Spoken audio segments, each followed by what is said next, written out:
Okay, today we continue with our class Kitzur Shulchan Aruch. We start with Sefer Shmiras Haloshon, and today's topic is study in the contrasts. In summation, a Jew must strive to develop positive character traits, especially with regard to the traits that have the major impact on interpersonal relationship. One must strive to assist his fellow to the best of his ability and overlook his fellow faults, just as he would want others to overlook his own faults. Okay. If one's friend has expressed an anger towards someone else, he should do his best to soothe the anger through the reasons and explanation, and demonstration of true wisdom and inner strength.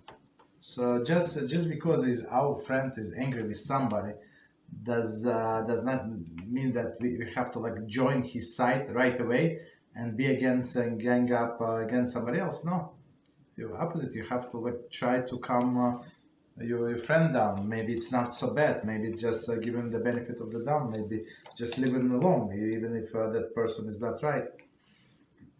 A wicked person behaves in a very opposite way. He seeks to damage others, to reveal their unintentional misdeeds, and claim that they were committed willfully. The wicked person rejoices over another's failing and incite others to feud. He prides himself over his success in such endeavors, and he considers this an indication of his wisdom and might, but of course he's wrong. So it's very interesting how they describe the wicked person. So he tried to see oh you did it to me, you're going to see what I'm going to do to you right now, right? And sometimes, as we said before, a person did not do it intentionally. Some people go walk around and bump into things. They don't have the coordination, so they I don't know, knock off you coffee or whatever. They did not do it on purpose. That's that's the way they walk for whatever reason. Maybe they have some medical issue. It's not like he's against you and he spilled this coffee on you willfully, all these things, right? And they would never they always start the feuds, right? And never stop, never, until they destroyed the other side, which is absolutely wrong. Okay. Medrash Shachar Tov, chapter 52, cites the episode of Doeg treachery against David and Avimelech. The Kohen Gadol, okay, so Doeg treachery against David and Avimelech, Achimelech. The Kohen Gadol, so basically towards the story is that David was running away from Shaul because he was told that Shaul is seeking to kill him, and he went to city of Nov, right? And this righteous person, Ahimelech, was Kohen Gadol. So David asked him for help, for some food, for a weapon, and Ahimelech gave him. I mean, he did not know that Shaul is after David. I mean, how did he know, right? And of course, it was Doeg was there, and he turned all of the facts around. And Shaul came and killed Ahimelech and all of the Kohanim in Nov. It's a very sad story, right? The Doeg slander brought about Ahimelech's death. See Shmuel Aleph, chapter 21-22. That's what he did with his slander. And the Medrash relates that David told Doeg, "Is man truly mighty when he sees his fellow at the edge of the pit and pushes him in? When he sees his fellow on top of a roof and pushing him off?" Right? That's what you're strong guy, you tough guy. Somebody is on the edge of a pit and you push, give him a little push, or on the edge of a roof. Yeah, that's what you are. On the contrary, a man deserves to be called a mighty warrior when his fellow is about to fall into the pit and he grasps his hand and prevents his fall. Right? Or when he lifts the fallen man from the pit. That's a definition of the strong man. But when you saw that Shaul was angry at me, you persisted in vilifying me. Thus did David say, why do you pride yourself with evil, almighty warrior? Right? So he was minding like he was very smart, but very like cunning, I would say, and he used his wisdom, he stored knowledge in the wrong way, unfortunately. Okay, so we stop here. But the end of all of these people is the same, just so we know. They may be like sometimes it looks like they're winning, but at the end, HaShem is taking them out, like destroy them, their families, their lives. Okay, so we stop here. So we continue Kitzur Shulchan Aruch. And the topic is, what is our topic? The laws of breaking bread. Right, the laws of breaking bread and Hamotzi blessing. Okay, so we're on CF4. And it's very, very, of course, practical for us and a very interesting topic. CF4. One should not cut a small piece from a loaf, for the whole, for he would appear miserly. He should also not cut off a piece larger than the size of an egg, for he would appear gluttonous. However, this applies only when eating alone. But when he's eating with many people, if he and he must give from the piece that he cuts from the loaf, at least kazayas to each person, it is permitted for him to cut a larger piece corresponding to those who needs that he needs to distribute to all those partaking the meal. Okay, let's stop here, and we go now from the beginning. There are many commentaries, and we're going to explain.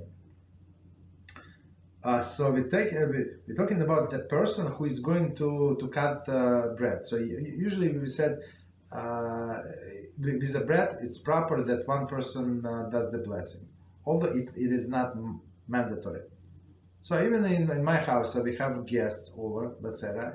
We have guests over Friday night, and some people, they won't say their own Hamotzi blessing. There is no problem whatsoever. No offense is taken. Sometimes people say apologize. Don't apologize. It's absolutely normal. It's not like they don't trust my blessing. They want to say their own blessing. There is no problem whatsoever.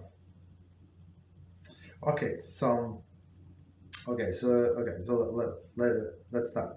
He should not cut a small piece from a loaf, for he would appear miserly, like he's stingy, right? The smaller than a kizayis, a volume of olive. So here again, Kitzur give us the definition. No, not Kitzur, but the translators, right? They give us the definition of kizayis. So it's between 0.6 and 1.1 fluid ounces. So it's 17.3 through 33.3 cc, which is cc, it's like grams. So Mishnah Berurah. So basically today we go, as I always say, we go by this opinion, 28 grams approximately. Okay, so that's like saying it's between this opinion and that opinion. Okay. Continue. So if he's eating alone, so he cannot cut pieces too small, right? That's does not look good. And he also not cut a piece that large than the size of an egg. Okay. Just 1 second. Size of an egg. For he would appear gluttonous. So eggs, as we said, it's a double kizayis, right? So it's 56 grams, or 2 ounces. So commentary say this is equivalent to twice of kizayis measurement. See previous note. Kitzur refers here to the piece from which he is planning to eat. However, he may cut larger piece, and that can't cut the smaller pieces from it. Okay, so it's from Mishnah Berurah. So it's very interesting addition. I mean, he can cut a bigger piece. For example, so he does not want to bread to dry out, right? He wants to preserve it fresh. So he want to cut piece whatever he needs for the whole meal, and put it in a bag. There is no order, the container where he stores the bread, right? And this piece that he cut, he can cut to like more smaller pieces. There is no problem whatsoever, right? So, but if he's like cut this piece that 2 eggs, the size of an egg, which is 2 kazais, so it was like seemed like gluttonous. So the thing is that he's going to eat from that piece. So if he would cut, so it's if you think about it, it's not a lot. It's not a lot of bread. Like 2 egg size, it's not a lot of bread. So sometimes people will eat 3 times this amount, 2 times this amount. There is no problem whatsoever, right? So, but if you have a piece like that, you would look gluttonous. Commentary: there is he should not initially cut from the loaf a piece large enough to suffice for entire meal, right?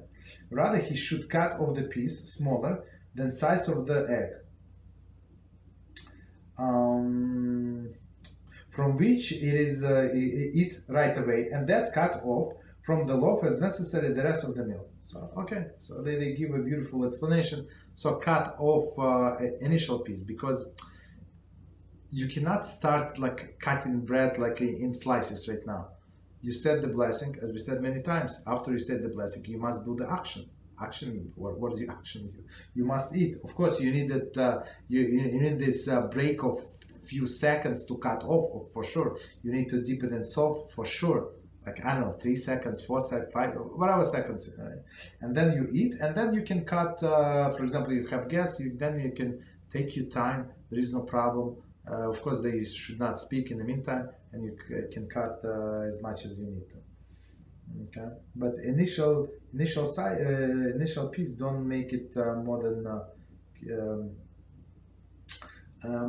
than an egg, which is a kizais. And very interesting thing that this commentary mentioned, that do not cut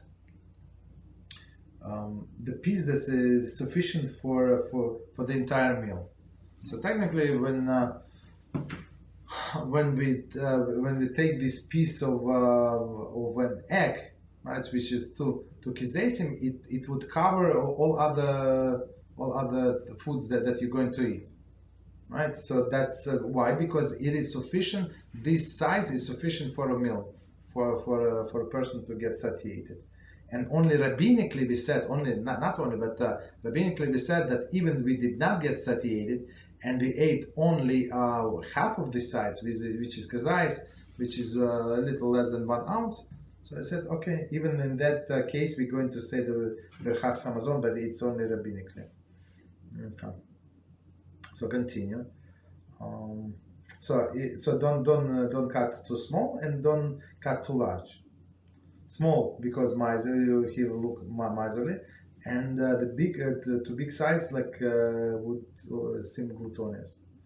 However, this applies only when he's eating alone. But if he's eating with many people, he must give from a piece that he cut off from the loaf. So that's very interesting thing, and many people don't do that. So they have the whole loaf, right? They cut a piece for themselves, and they continue to cut the whole loaf, which is not what he said, and that's not what Mishnah Berurah says, right? So you have to cut approximately. I mean, of course, you can make a mistake in your calculation, but approximately, how many people say, okay, I have how many? 5, 6, 7 people. Okay, I have 7 people, so I have to cut like here, whatever, and it's going to be plus minus enough for for everybody for the whole meal. Okay, that's so you don't cut a small piece for yourself. You cut bigger piece, and from that piece you cut a smaller piece.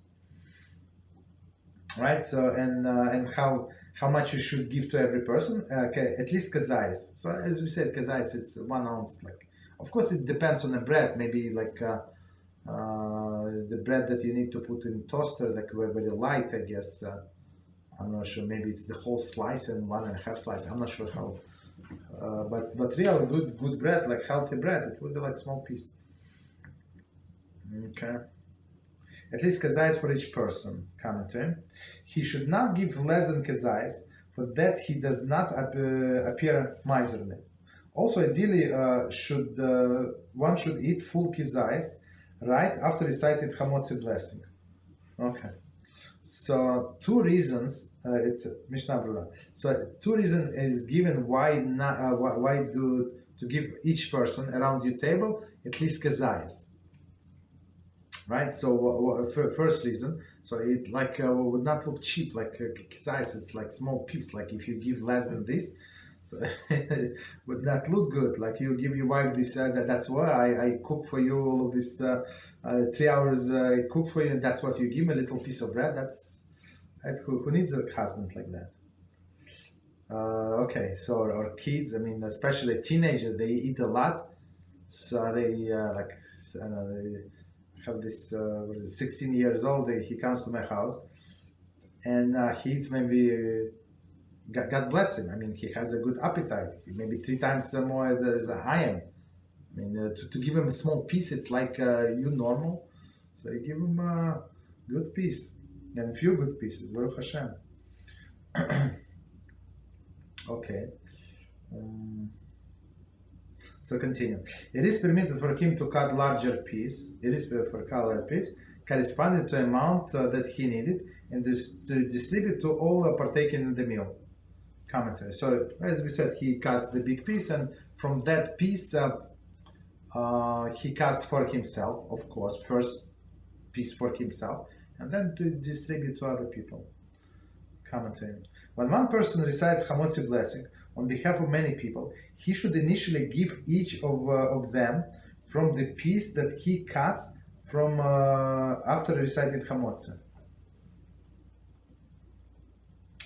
Thus, he must cut piece large enough to enable him to distribute a kazayis for each person from it. Okay. See Mishnah Brura 167:14. So basically, so one more time, what Mishnah Brura says, Shulchan Aruch says, what Kitzur Shulchan Aruch said. Some people, as I said, they take, let's say on Shabbos, to make it simple, 2 breads, right, two challahs, and then then he starts cutting challah. So he cuts for himself like side of the bread, like dip in salt, and eats. That's not what we do. Like it's selfish. So you cut actually. So you say a blessing, and you cut the piece and enough for everybody. So sometimes when we have like more people and less bread, we have. I mean, not less bread. Like we have smaller breads, right? So sometimes I cut off like from the left side just a little. Like this piece, and the rest we're going to distribute. We have different kinds of bread, but it's small. We don't want to make the huge ones, right? So that's what we do. So let me read one more time, and we continue. When one person recites Hamotzi blessing on behalf of many people, he should initially give each of them piece that he cuts off after reciting the Hamotzi. So he's very clear, exactly as we explained. Thus, he must cut piece large enough to enable him to distribute to each kazayis to each person.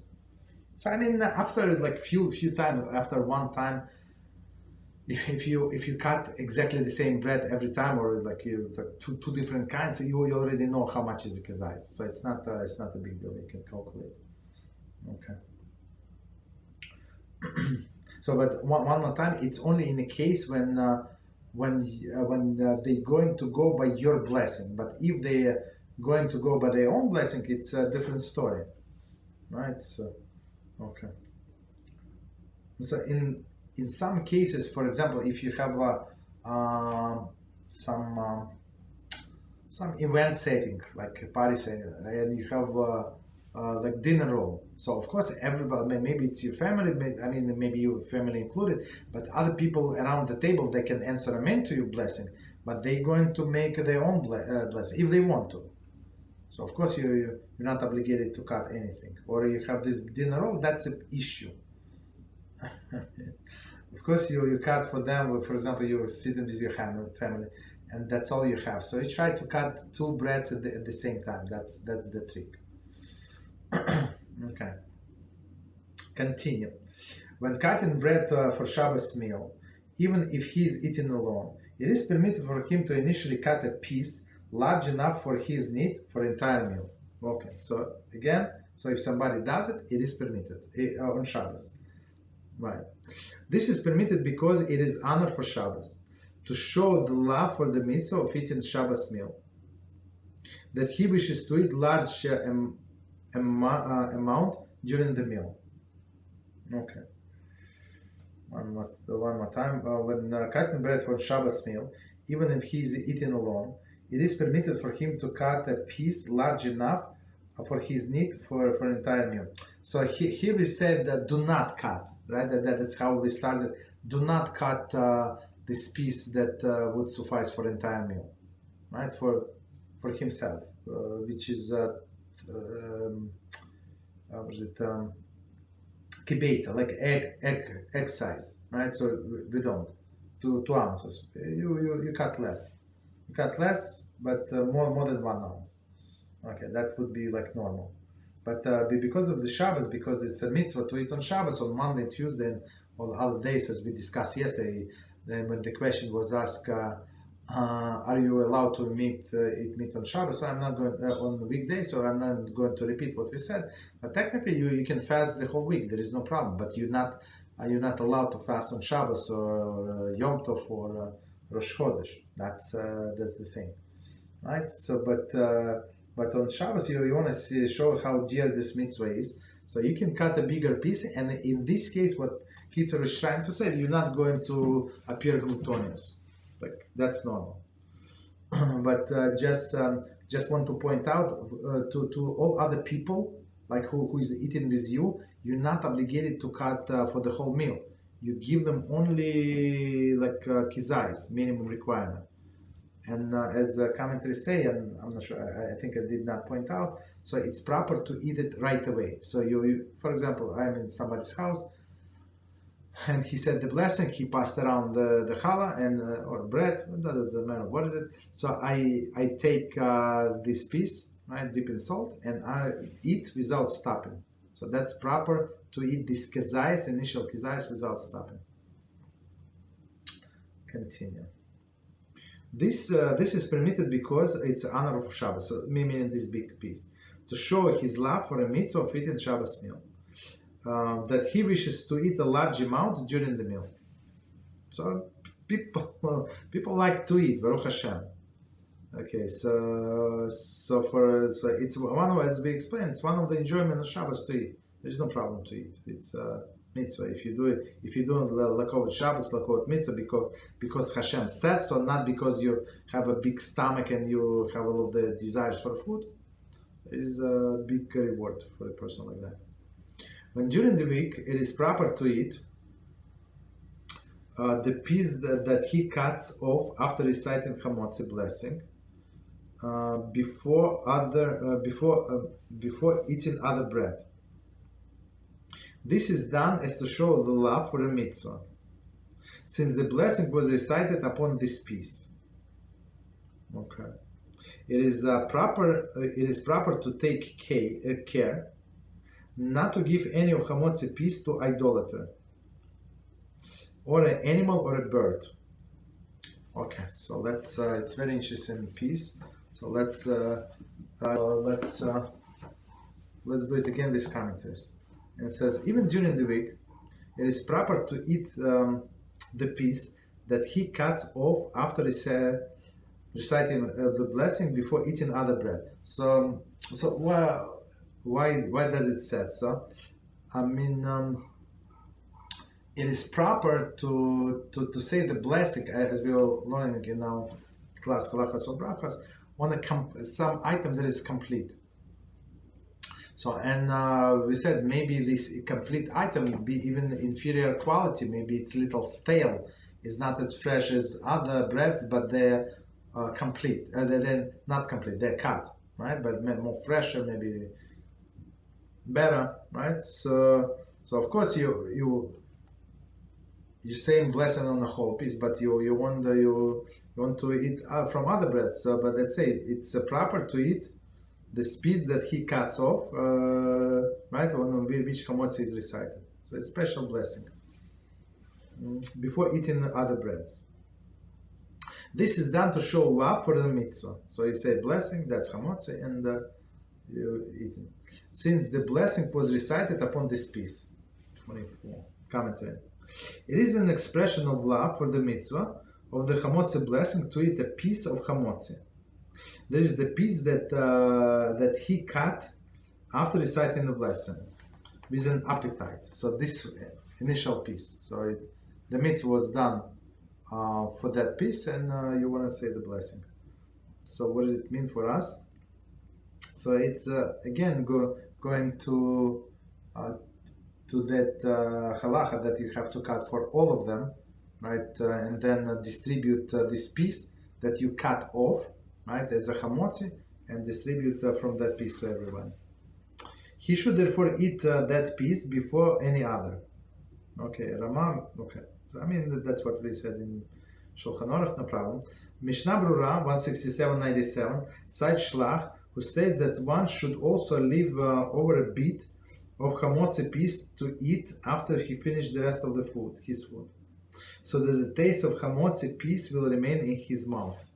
So it's something like similar to this we do on Pesach, right? When we drink, when we eat this afikaman at the end of the meal. So why? So one of the explanations is you have the taste of the matzah in your mouth. Of course, you're going to drink wine after that, or and some say you're allowed to even drink water if needed, but still the taste of the matzah is going to stay. Continue. It is proper to take care not to give any of hamotzi piece to idolater. So hamotzi piece, I mean the piece that he said the blessing on and he cut off. Commentary. After reciting the blessing, one cuts off a large piece and then cuts in the smaller one from it to it. The halakha refers to both of these pieces, right? So he cuts bigger piece, as we said, maybe enough for his meal, and then cuts a smaller piece from that. So all of these are forbidden to give to idolater. Idolater or to an animal or bird. 26. To do this would be detract the honor from the mitzvah. Mishnah Brura. Okay, so we finished the sif. Any questions on what we said on this sif? Okay, one second. Somehow my volume is low. 1 second. Why is that? Oh, it was very low. Yeah, go ahead. I'm sorry. Go ahead. So, okay, after we cut, like me, I cut it in half, and then I cut pieces for everybody. The other half that's not being eaten, we can use that for the meal to eat with the meal. That's okay. Yeah, I didn't get what you said. So I want one half. I got it. So you're going to cut for your family, no problem. But what are you planning for the second half? For another meal, or what is it? No. For that same meal, sometimes my wife makes stuff with like gravy or something. Yeah. There is no problem. No problem with eating the other half. Okay. What about if we save it for the next meal, the next day? No problem whatsoever. Okay. No, you see the problem is that what we just explained. The problem is that first half that you cut for yourself, right? For your family, of course. To give it to animals, to give it to the birds, or to give it to idolater, idol worshiper. That's the issue, because it's the degrading of the mitzvah. But what he's implying, that if you have leftover from the second half that you're not going to eat, that you like, even though you said the blessing on the whole loaf, right? That's we're not denying it, but you cut off only half, so the right half, let's say right half, is more holier than the left. So because the mitzvah was perform for the sake of the first half. So the second half, if needed, you can give to, I mean, if too much bread is left over. So sometimes people buy this huge challahs in the supermarket or wherever the bakery buy, and they're huge, and it's a full small family, and some people they overweight as it is. So for them to eat this challah, they're going to explode. Would it be 300 pounds maybe? You understand? So they eat a little, but it looks presentable. So what are they going to do with the rest of the bread? We said before, you're not allowed to waste, but what do they do exactly?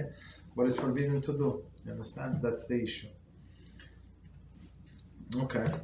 Any other questions, please, on what we said? Yes, one more. Please, yes.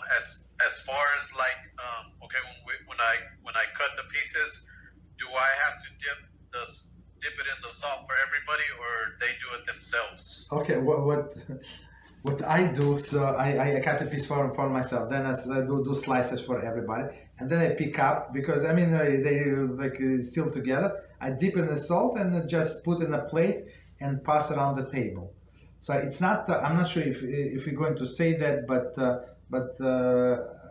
it's not proper to give the piece of bread in somebody else's hand, right? Because it's a very bad sign.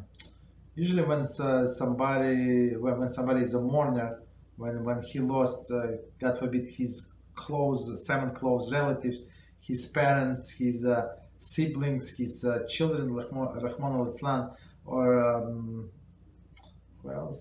or his spouse, right? So this seven close relatives, he has to sit Shiva. So person mind is not there. He does not understand. He must eat. He should eat. He should he's to disturb, and so we give him a piece of bread into his hand, so he should eat.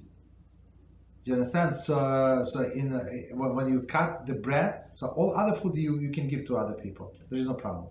There is no problem. You can put in their plate. There is no you want to serve them, no problem. But bread, we put on a plate, right, or a small plate, and pass around. So whoever.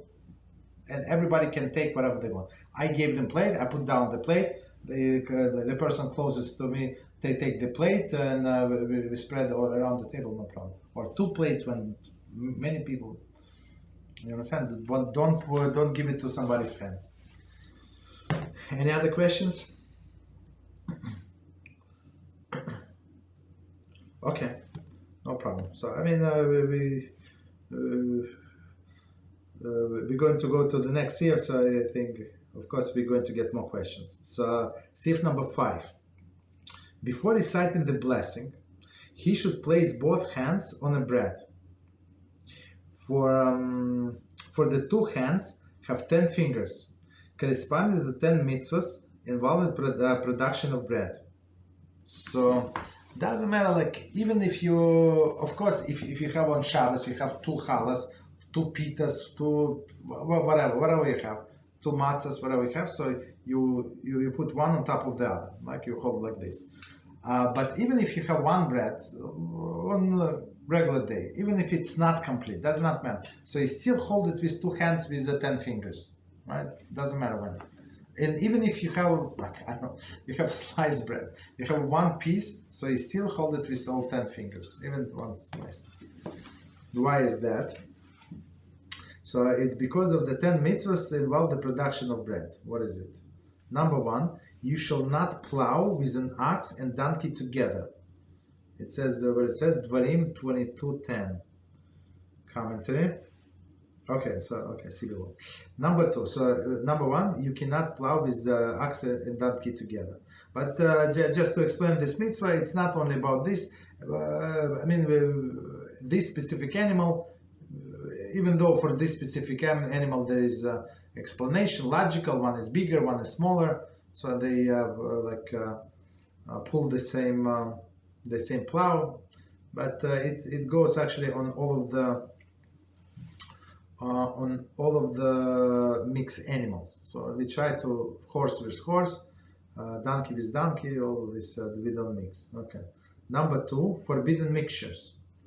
What does it mean? Commentary. In Eretz Yisrael, it is forbidden to plant different kinds of crops together.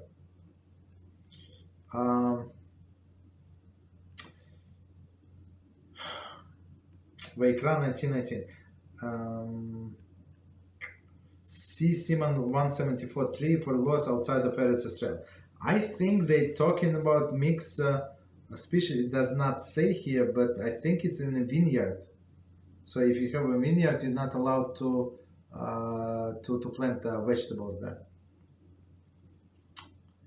Okay, continue. So that's number 2. Number 3, gleanings. So what does it mean? Commentary. When reaping, one may not gather ears of grain that fell from the reaper. They must be left for the poor. See Vayikra 19:19.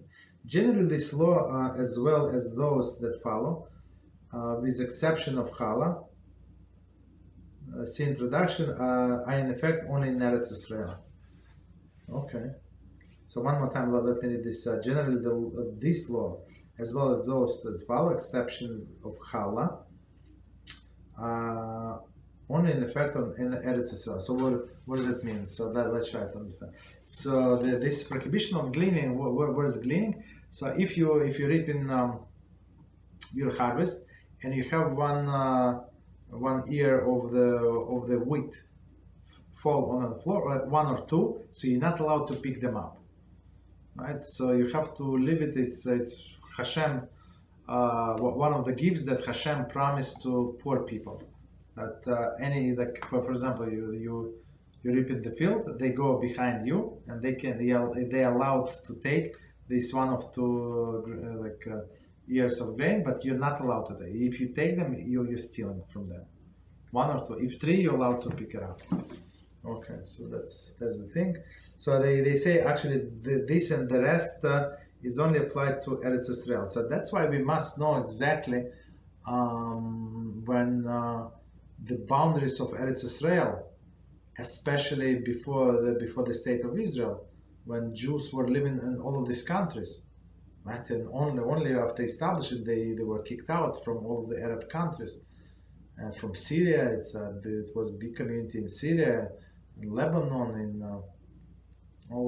Egypt, and all of these countries, right? So we needed to know what is where actually these laws apply. Okay, so continue gleanings. Okay, so next one, number 4, forgotten produce. Number 3, bundles or harvests that are forgotten in the field must be left for the poor. So they call shichecha. So shichecha is a forgotten. What is it called? Not by. Of course, it's bundle, but sheaf. The word is sheaf, like of the wheat, for example, right? So they load it on trucks, on the carriages. They load all of them, and a few of them they forgot in a rush, whatever. They planned to return, they forgot. Okay, forgot. So if he later on remembers, he's not allowed to go back. So that's it. That's a gift for the poor. Okay. So that's number 3. Continue number 5. Aged. So peya, right? A portion of the standing crop must be left unharvested and abandoned for the poor. So peya is a corner of the field that you're not allowed to take. I don't remember exactly how much was peya. Maybe it's 2%, maybe it was more. I don't remember how much it was, but it's not like 10% or something. It's not. So he would need to leave at the end of the field and steal for poor people who entitled, right, to take it. They would come and take it. Okay, number 6. You shall not muzzle your ox in a threshing. 32. See below for further discussion of this prohibition. So basically, we're not allowed to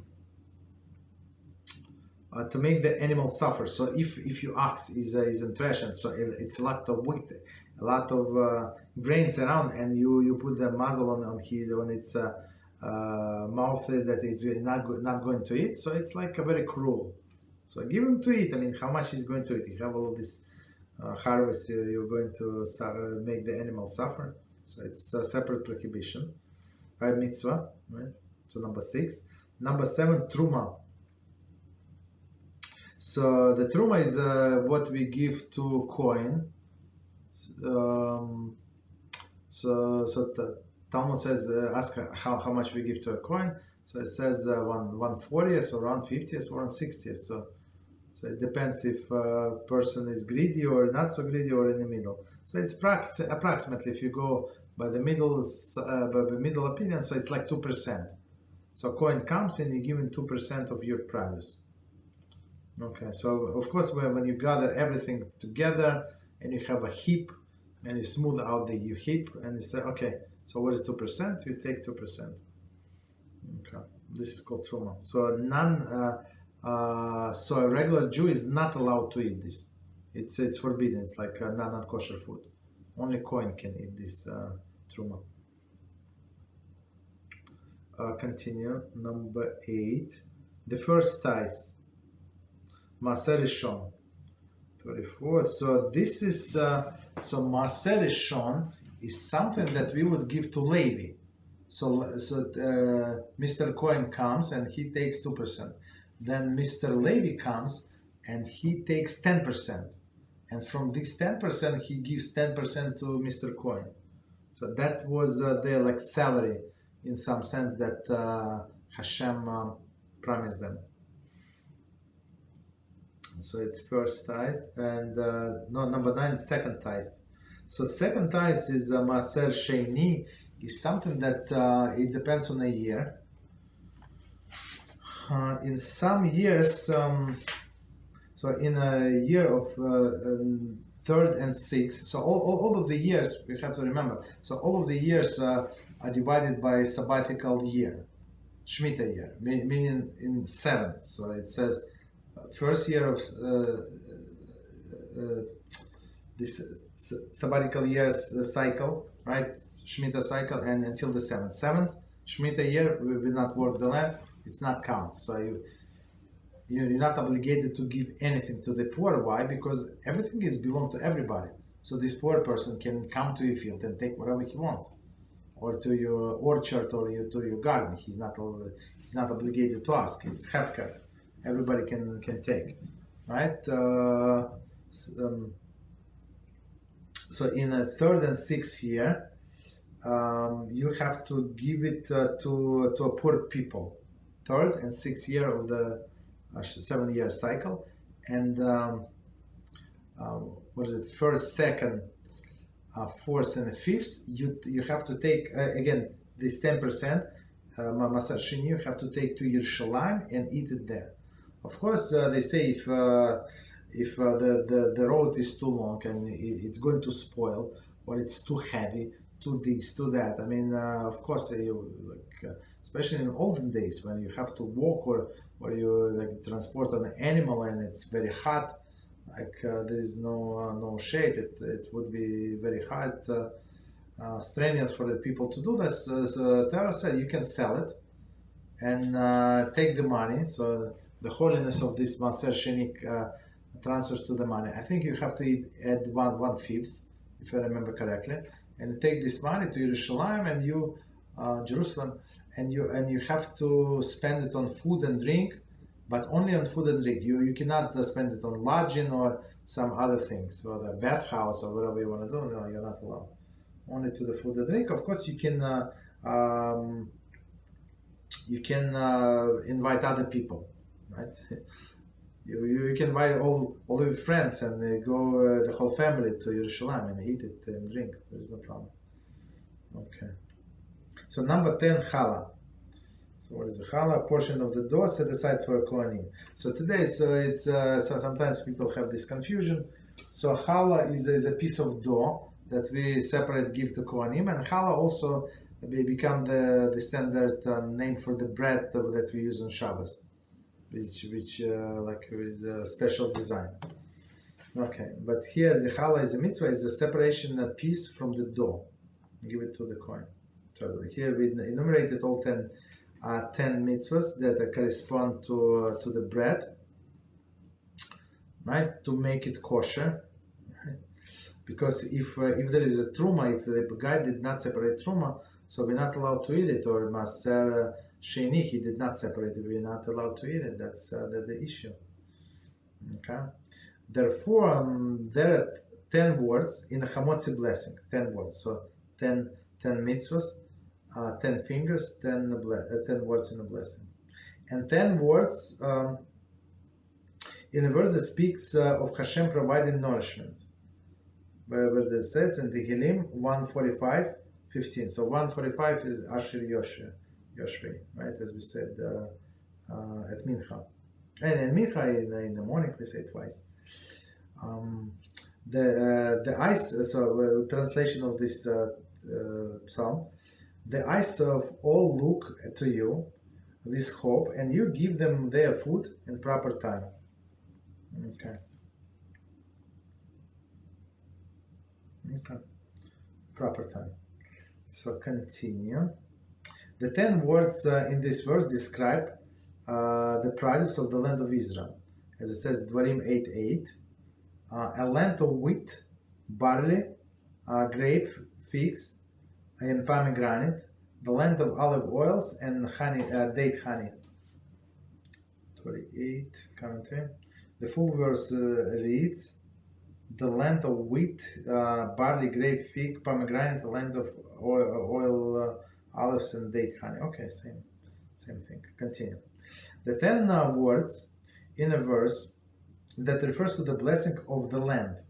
It says Bereshis 27:28, and may God give you the dew of the heavens and of the fatness of the earth, and abundant grain and wine.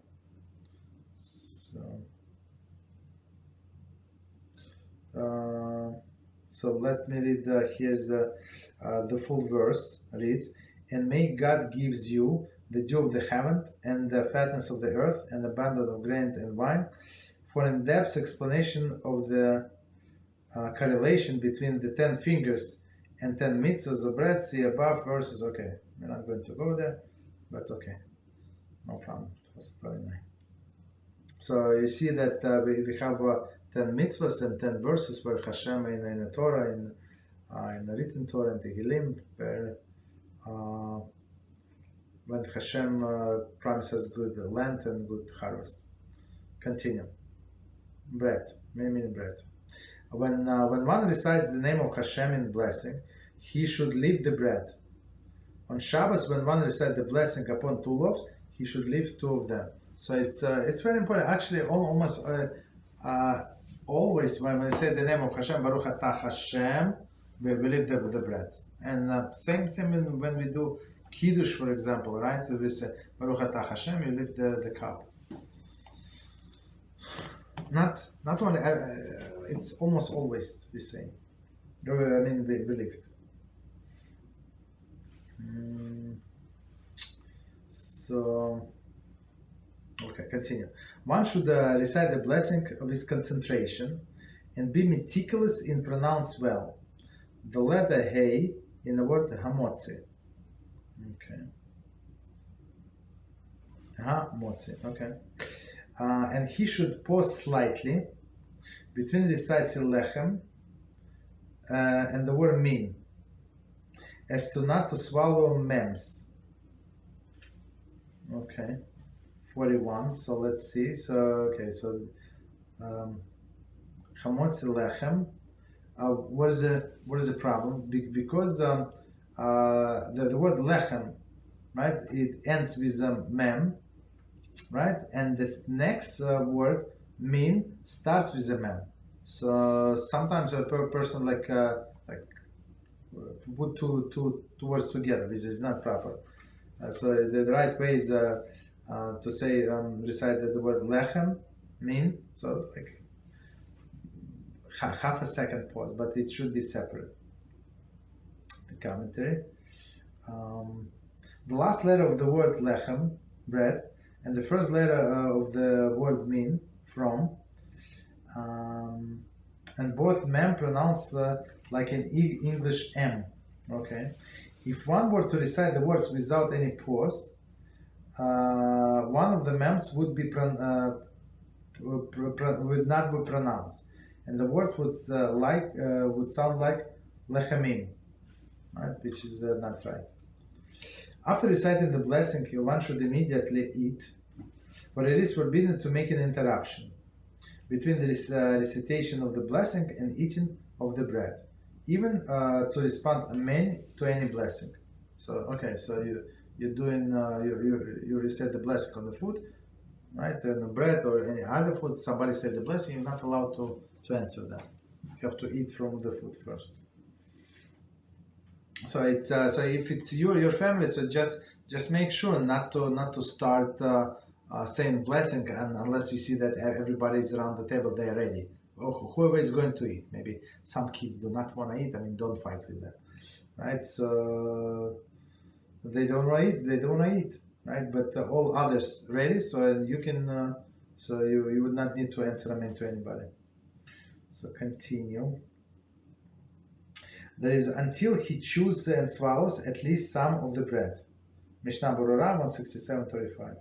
Thus, if many people are dining together, and each person recites Hamotzi on his own bread, they must take care not to respond amen to each other blessing after reciting their Hamotzi blessing, before eating some of the bread. Mishnah Berurah 167:35. So what does it mean that, let's say I said the blessing for everybody.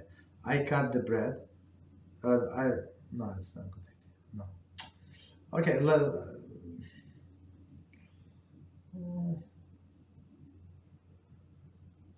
let's say I said the blessing and I start cutting, right? So I cut the bread, let's say, right?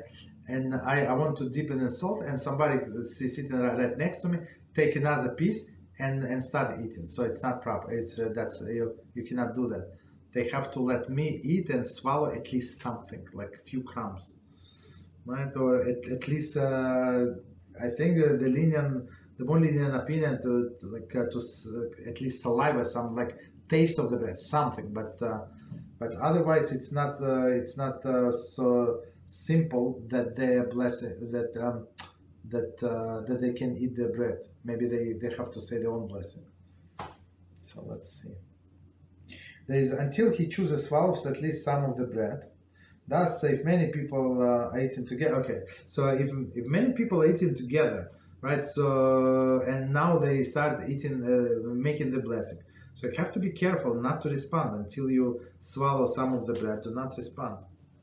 See below 50 C5, which said that ideally one should not wait, even without talking, longer than kedei dibur.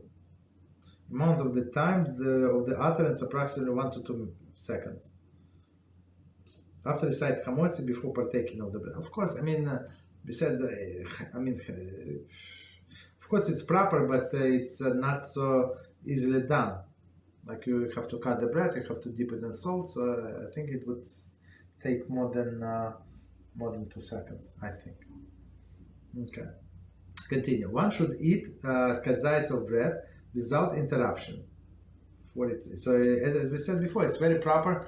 Why? Because otherwise it would be problematic if this food that you're going to eat is covered by the bread or not. Okay. So commentary. There the Kitzur sets out the halachas regarding one who did interrupt between recitation of the blessed Hamotzi and eating. Okay, so we're going to get to it. Okay. Rabbi Moshe finds in Zatzal, in Igras Moshe Orach Chaim, volume 4, chapter 41, writes that one should take care to eat kizayis of bread within 3 minutes, at one point during the meal. So Rabbi Moshe finds in Zatzal, so he said, even though it is proper to initially eat this kizayis right away, so if he did not do so, so it's proper to eat like any time during the duration of the meal. Generally, any food eaten within the context of the meal has bread is exempt from separate obligation to recite upon bracha rishona, the first blessing, or bracha achrona, the final blessing.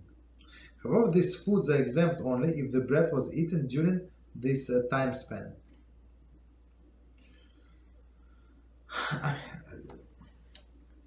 So not you see some poskim are very stringent about it, and they say so if he did not eat initially this kizais of bread, all other foods that he's going to eat are not covered, right? So I mean that's why we start, as Kitzur Shulchan Aruch said, try to eat the most proper way.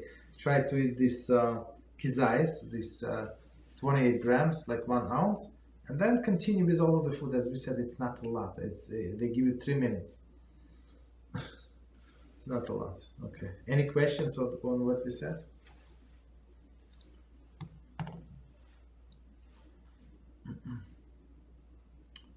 Okay. You know what? I think it's time is. It's only a few minutes left. It's a very long CF. It's not very long, but it will take us sometimes. So if you want, you can ask any questions, whatever you want. Different topics, any topic. Rob, is it, it's probably not normal, but is there anything wrong if, say, my wife is out of town or something, she had to go out of town for emergency, is there anything wrong with me making challah instead of going to the store and buying it, even though it's easier to go to the store and buy it?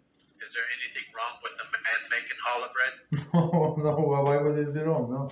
As a matter of fact, especially in olden days, all of the men were like bakers, and it's because it's a hard job. Today we have electrical, but in olden days, like you have to do it manually. We work with the dough. You have to be a strong guy. Bakers were tough guys, so there is no problem to baking challah. Absolutely, it's actually more preferable to make your own challah over like buying. And our sage is only allowed to buy bread and make by non-Jews because it was too hard for people to bake the bread like every day or so, like or every other day. So that was the leniency. In many locations, they would not allow to buy the bread that is made by non-Jew, and like most of the bread, unless you live in very Jewish area, right? So when they have like local Jewish bakeries, so it would be bread is baked by non-Jews. You understand? Of course, it's because you being kosher and being made by Jews, two different things. You understand? So it's proper, yeah, to bake the challah. Whoever can bake the bread, and it's not so hard. Just to encourage other people, it's not so hard. It's not that I'm a baker, but I see what other people do, and we encourage them, and they never baked in their lifetime, and they watch a few videos on YouTube, and people explain how to do it. It's not big science. I mean, you try once, twice, 3 times, and you get to it. I mean. Okay, go ahead. Any other questions?